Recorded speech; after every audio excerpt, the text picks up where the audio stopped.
Assalamualaikum warahmatullahi wabarakatuh. Shalom, Om Swastiastu. Pertama-tama marilah kita persembahkan puji syukur kehadirat Allah Subhanahu wa Ta'ala, karena atas rahmat dan karunia-Nya kita dapat menghadiri acara Microsoft Davos Climate and Sustainability dengan tema Masyarakat Digital yang berlandaskan Sustainability. Terima kasih kami sampaikan kepada Jejak-in atas prakarsa ini yang kami nilai sebagai wahana penting dalam internalisasi masyarakat digital dan dalam upaya pengembangan pemahaman tentang lingkungan, sustainability, dan agenda perubahan iklim dengan dukungan peran teknologi. Tema yang diambil menyangkut 3 keywords, yaitu sustainability, perubahan iklim, dan teknologi. Republik Indonesia merupakan negara yang cukup maju mengikuti perkembangan berkaitan dengan subjek lingkungan, sustainabilitas, perubahan iklim, dan teknologi digital. Terminologi berkelanjutan sudah memiliki pijakan konstitusional yang kuat di Indonesia pada pasal 33 Undang-Undang Dasar 1945, demikian pula tentang internalisasi subjek lingkungan dalam pembangunan juga demikian kuat seperti tercantum dalam pasal 28H Undang-Undang Dasar 1945. Sehingga dalam mengelola negara dan segala sumber daya alam sudah diberikan rambu-rambu konstitusi tentang berkelanjutannya. Konsep sustainability mulai dikenal awal 1980-an yang menyatukan konsep konservasi dan pembangunan ekonomi. Tujuannya yaitu untuk menjaga proses ekologis esensial dan sistem pendukung kehidupan dalam memelihara keanekaragaman genetik serta penggunaan spesies dan ekosistem dengan memperhatikan kesinambungannya. Tidak boleh habis sama sekali atau terganggu perkembangbiakannya. Dan konsep ini membuktikan bahwa pembangunan ekonomi tidak selalu dengan merusak lingkungan, di mana kita tetap bisa, harus, dan terus menjaga daya dukung dan daya tampung lingkungan. Melengkapi upaya keras corrective action dan menjadi spirit sejak awal ketika corrective action pemerintah atau KLHK dimulai sejak tahun 2015 juga berkenaan dengan kesadaran bahwa persoalan pengendalian perubahan iklim merupakan hal sangat serius yang harus ditangani secara komprehensif karena menyangkut berbagai faktor unsur pembentuk bentang alam, menyangkut pertimbangan kesejahteraan Indonesia, kesejahteraan rakyat, serta berkenaan dengan peran nasional dalam melaksanakan ketertiban dunia pada konteks alam dan iklim melalui Konvensi Perubahan Iklim UNFCCC yang diratifikasi oleh Indonesia dengan Undang-Undang Nomor 16 Tahun 2016. Pada tahun 2021 dalam rangka COP26 tahun 2021 setelah COP Paris di tahun 2015, kita dapat menunjukkan bahwa Indonesia telah menapak maju dalam kerja-kerja aksi iklim di berbagai sektor, terutama sektor kehutanan dan lahan. Selain tata kelola sampah dan limbah dalam konsep circular economy. Sementara itu, sektor energi dengan pendekatan dekarbonisasi dan pemanfaatan energi baru terbarukan juga terus dikembangkan. Indonesia termasuk negara-negara yang sedikit di antara negara-negara di dunia yang telah menegaskan komitmennya dengan dokumen Updated NDC dan dokumen Long Term Strategy on Low Carbon and Climate Resilience 2050 atau kita sebutnya LTS LCCR 2050. Dokumen LTS LCCR ini merupakan dokumen informasi yang berfungsi sebagai pedoman dalam implementasi mitigasi dan adaptasi perubahan iklim serta komitmen NDC 5 tahun selanjutnya. Langkah maju dari sektor kehutanan dan penggunaan lahan lainnya atau kita sebut Forest and Other Land Use atau FOLU tegas dengan keluarnya keputusan Menteri Lingkungan Hidup dan Kehutanan nomor 168 tahun 2022 tentang FOLU Net Sink 2030 untuk pengendalian perubahan iklim yang ditetapkan pada tanggal 24 Februari sebagai tindak lanjut dari Perpres 98 tahun 2021. Dengan dasar hukum Perpres dan Kepmen ini, Indonesia terus bergerak memenuhi target aksi mitigasi dan adaptasi iklim. Kita tidak menunggu lagi janji-janji negara maju, tapi kita akan terus bekerja untuk kepentingan nasional. Agenda Volunet Sink 2030 dengan rencana operasional Volunet Sink 2030 menunjukkan keseriusan pemerintah yang mengusung Indonesia Volunet Sink 2030 sebagai sebuah pendekatan dan strategi di mana pada tahun 2030 tingkat serapan emisi karbon sektor Volu ditargetkan sudah berimbang atau lebih tinggi daripada tingkat emisinya atau kita sebut net sink. Konsep netral karbon atau net zero emission sudah dimulai oleh Indonesia dengan berperan aktif melalui leading by example untuk pengendalian perubahan iklim. Leading by example ini ditunjukkan dengan langkah-langkah korektif selama 5-7 tahun ini. Berbagai upaya dan hasilnya dan ke depan tentu saja masih memerlukan penyempurnaan secara sistematis dan untuk menjadi semakin baik. Yaitu pertama, Indonesia telah berhasil menurunkan angka deforestasi sampai titik terendah dalam sejarah. Pada tahun 2019 ke 2020 ditekan sampai lebih kurang 115.000 hektar, sekaligus menekan kebakaran hutan dan lahan pada level serendah mungkin dalam dekade ini. Yang kedua, telah dilakukan moratorium permanen hutan alam primer dan gambut seluas lebih dari 66 juta hektar. Restorasi dan perbaikan tata air gambut seluas 3,4 juta hektar beserta penataan regulasinya. Rehabilitasi daerah aliran sungai, pengelolaan hutan lestari melalui pengendalian hutan tanaman 14 juta hektar. Pengelolaan perhutanan sosial melalui praktek agroforestry seluas 4,9 juta hektar sampai dengan akhir 2021. Ketiga, selain itu juga menjaga areal high conservation value forest yang tinggi di wilayah perkebunan dan konsesi kehutanan seluas 4,1 juta hektar. Dan tentu penegakan hukum atau law enforcement yang lebih intensif, regulasi yang semakin kuat, pembinaan dan pengawasan serta sanksi hukum yang pada hal tertentu dengan restoratif justice. Tentu langkah-langkah penguatan data dan informasi sumber daya hutan bersifat spasial yang lebih berkualitas dan terintegrasi sebagai bahan dalam proses pengambilan keputusan. Semua hal yang telah dikerjakan itu dan akan terus kita lakukan sepenuhnya merupakan kerja keras putra-putri bangsa yang diantaranya didorong dan dilandasi kesadaran dengan dedikasi tiada henti pada kelestarian lingkungan dan hutan secara fisik dan lebih jauh kepada kelestarian fungsi alam. Saya menyampaikan ucapan terima kasih kepada semua pihak atas kerja keras tersebut. Untuk upaya mitigasi di sektor energi, beberapa kebijakan dan program penurunan emisi termasuk penerapan teknologi CCT Clean Coal Technology, CCS, CCUS, penggunaan energi terbarukan, efisiensi konsumsi energi, penggunaan bahan bakar nabati, teknologi sektor transportasi, penambahan jaringan gas dan penambahan stasiun pengisian bahan bakar gas SPBG. Tentu saja dengan demikian teknologi sangat dibutuhkan dan dengan demikian pula kebutuhan investasi juga menjadi hal yang utama.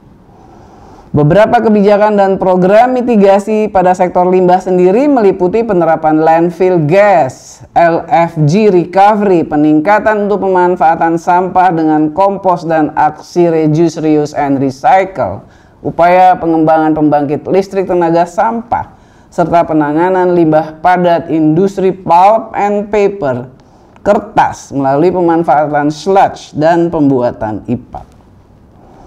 Kebijakan dan program penurunan emisi pada sektor industri dan penggunaan produk atau IPPU dari industri semen dengan penurunan clinker rasio dalam semen dengan program peningkatan produk blended semen, PCC, peningkatan efisiensi industri amonia melalui optimalisasi pemanfaatan gas bumi dan recovery pada primary reformer, lalu peningkatan CO2 recovery dan proses peleburan, dan pemanfaatan besi bekas pada industri besi dan baja. Di sektor pertanian, upaya mitigasi yang dilakukan dengan penggunaan varietas rendah emisi, penerapan sistem pengairan sawah yang hemat air, pemanfaatan limbah ternak untuk biogas, dan perbaikan suplemen pakan ternak. Teknologi berperan besar terhadap pengelolaan lingkungan, mulai dari pengambilan kebijakan, proses produksi, cara berkomunikasi, sampai mengubah persepsi tren gaya hidup manusia terhadap lingkungan. Pemanfaatan media sosial lebih meningkatkan antusias masyarakat di bidang lingkungan karena mudah diakses. Salah satunya yang dilakukan KLHK sejak dahulu ialah penerapan teknologi dalam penanganan karhutla melalui Sipongi dengan mendeteksi secara dini titik hotspot api di lahan atau kawasan hutan. Di sisi lain, suatu data Indonesia atau One Map policy dicanangkan sejak beberapa tahun terakhir oleh seluruh kementerian dan lembaga. Prinsip satu data dalam mengurangi gas rumah kaca dengan sumber data berasal dari berbagai entitas karbon nantinya dikolek, dianalisis, dan dilakukan rekapitulasi yang hasilnya mengarah kepada capaian kinerja NDC. Dalam penerapan tupoksi KLHK juga didukung oleh penggunaan teknologi di mana sudah ada beberapa contoh dalam penerapan tersebut. Seperti sistem informasi tadi sudah saya sebutkan, Sipongi, yang sangat berguna dalam penanganan karhutla secara nasional. Sipongi ini juga terintegrasi dengan beberapa KL, kementerian dan lembaga, serta terkoneksi data satelit secara real time, sehingga mudah petugas memantau karhutla. KLHK juga telah bekerja sama dengan BRIN dalam pemanfaatan teknologi modifikasi cuaca. Kemudian dalam penegakan hukum juga KLHK telah menyediakan kanal pengaduan website ataupun aplikasi mobile yang dapat diakses oleh masyarakat umum.